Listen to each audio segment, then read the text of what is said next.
Welcome back to the newest episode of PMAT Live. If you've been watching from the beginning, hopefully you'll find that the sound is a little better than it was before.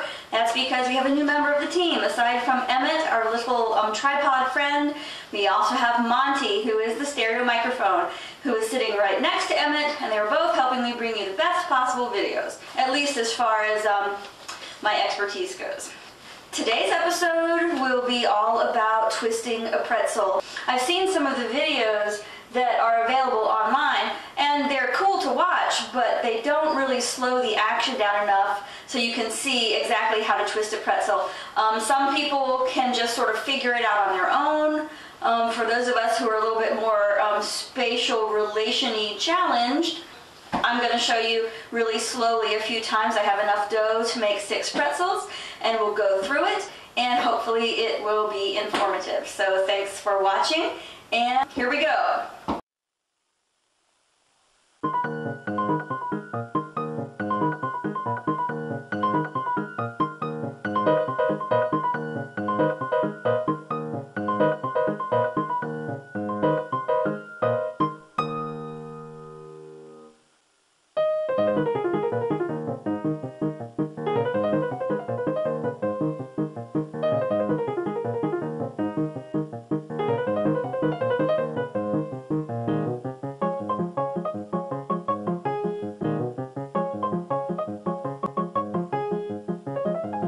Okay, so here's what you need for your pretzels. I have my bench knife, my scale, my pretzel dough, and a sheet pan that has been sprayed with pan spray, and then as you can see, I have covered it with plastic wrap. That's just to keep the pretzels from drying out. You see, everything is covered in plastic wrap because you don't want a skin to form on your pretzels. Okay, so I'm going to make sure that you can see what I'm doing, and we'll go from there. I want to scale my pretzels out at 3 ounces. Let's see how good I am. 2.5, not bad, Jen. 2.85, 3 ounces. There's 1.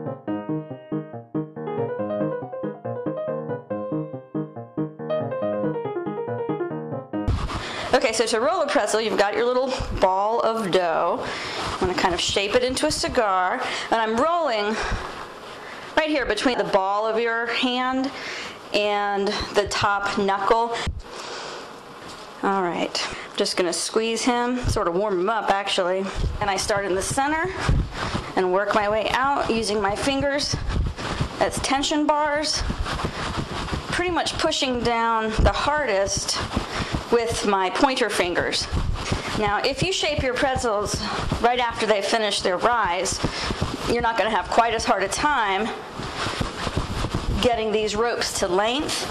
But what you will find happen is it might be too easy, and you'll end up with a bunch of really funny looking ropes with some skinny spots and some thick spots. So it might not be a bad idea for the first time you do this to use refrigerated dough. Okay, so we have our pretzel shape, twist, and again, bring down and pinch. Really hard. I mean, it's gonna smash it down, but it's not like it's not gonna rise again. No big deal. Okay, on the sheet.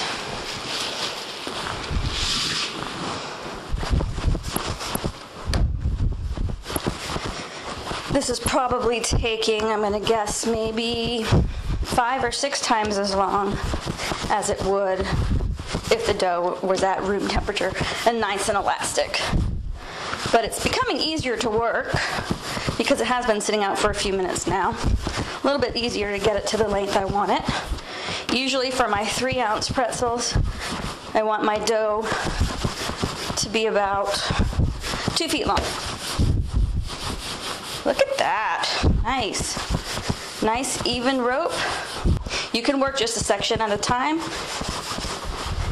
until you get comfortable with the technique. And again, if a section is getting a little thin, just pinch it together. Okay, there's our nice rope. Cross over, twist, down, pinch hard. Last little guy. Okay, he's about a foot long, so we want him twice as long as that. Okay, so here we are, 2-foot rope, slap because it's fun, cross, and again, and bring it down. Press hard. All right.